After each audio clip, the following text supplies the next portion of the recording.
Chapter 8. At 5 o'clock the two ladies retired to dress, and at 6:30 Elizabeth was summoned to dinner. To the civil inquiries which then poured in, and amongst which she had the pleasure of distinguishing the much superior solicitude of Mr. Bingley's, she could not make a very favourable answer. Jane was by no means better.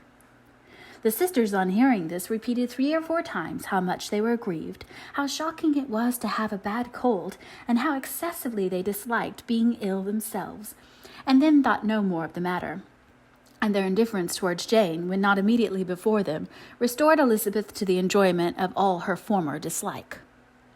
Their brother, indeed, was the only one of the party whom she could regard with any complacency.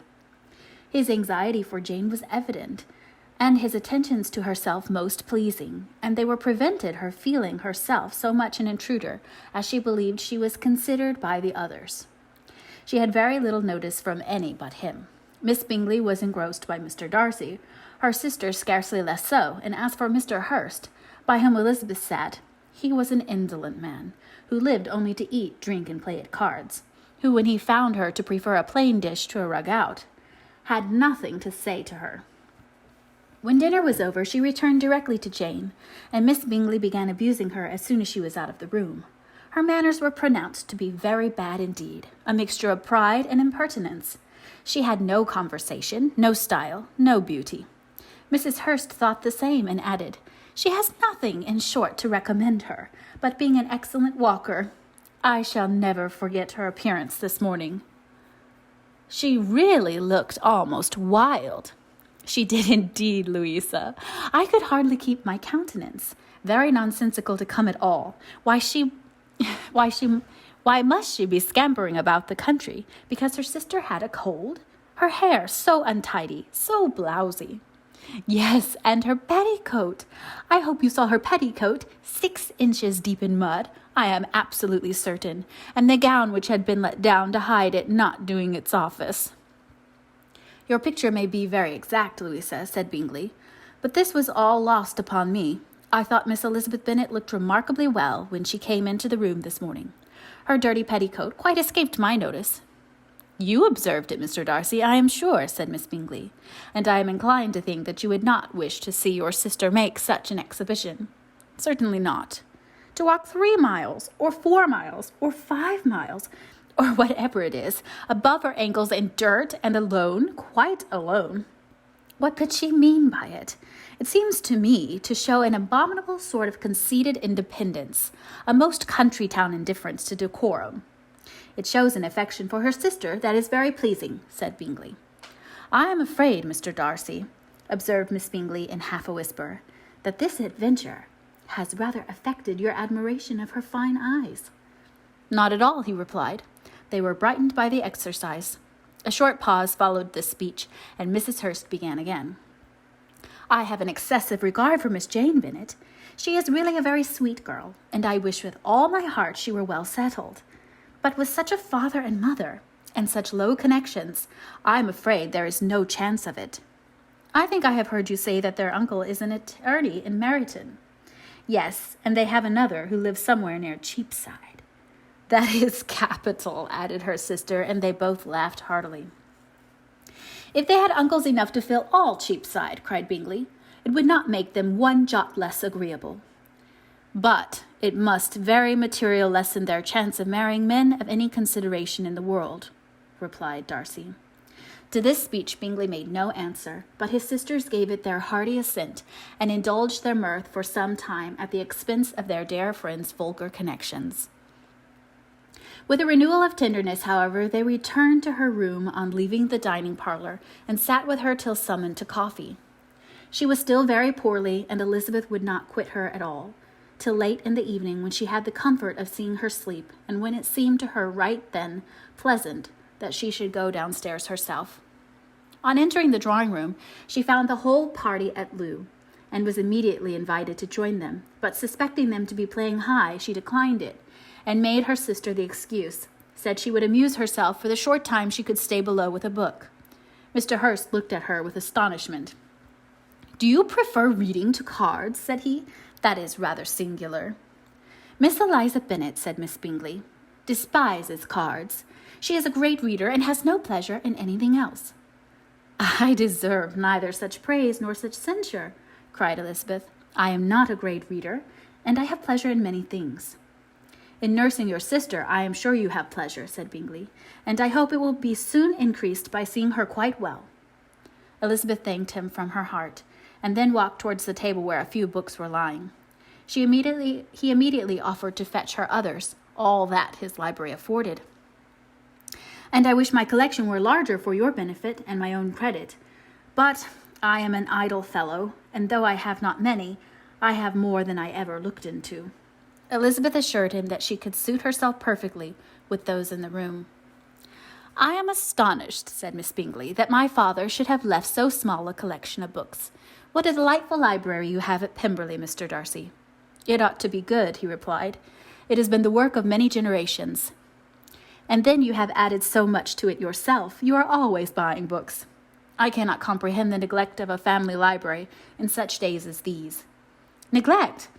I am sure you neglect nothing that can add to the beauties of that noble place. Charles, when you build your house, I wish it be half as delightful as Pemberley." "I wish it may. But I would really advise you to make your purchase in that neighbourhood and take Pemberley for a kind of model. There is not a finer county in England than Derbyshire." "With all my heart. I will buy Pemberley itself, if Darcy will sell it." I am talking of possibilities, Charles." "Upon my word, Caroline, I should think it more possible to get Pemberley by purchase than by imitation." Elizabeth was so much caught with what passed as to leave her very little attention for her books, and soon laying it wholly aside, she drew near the card table and stationed herself between Mr. Bingley and his eldest sister to observe the game. "Is Miss Darcy much grown since the spring?" said Miss Bingley. "Will she be as tall as I am?" "I think she will. She is now about Miss Elizabeth Bennet's height, or rather taller." "How I long to see her again! I never met with anybody who delighted me so much. Such a countenance, such manners, and so extremely accomplished for her age. Her performance at the pianoforte is exquisite." "It is amazing to me," said Bingley, "how young ladies can have patience to be so very accomplished, as they all are." "All ladies accomplished? My dear Charles, what do you mean?" "Yes, all of them, I think. They all paint tables, cover screens, and net purses." "I scarcely know anyone who can do all this, and I am sure I never heard a young lady spoken of for the first time without being informed that she was very accomplished." "Your list of the common extent of accomplishment," said Darcy, "has too much truth.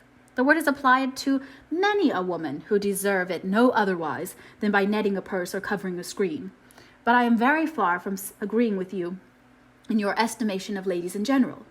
I cannot boast of knowing more than half a dozen in the whole range of my acquaintance that are really accomplished." "Nor I am sure," said Miss Bingley. "Then," observed Elizabeth, "you must comprehend a great deal in your idea of an accomplished woman." "Yes, I do comprehend a great deal in it." "Oh, certainly," cried his faithful assistant.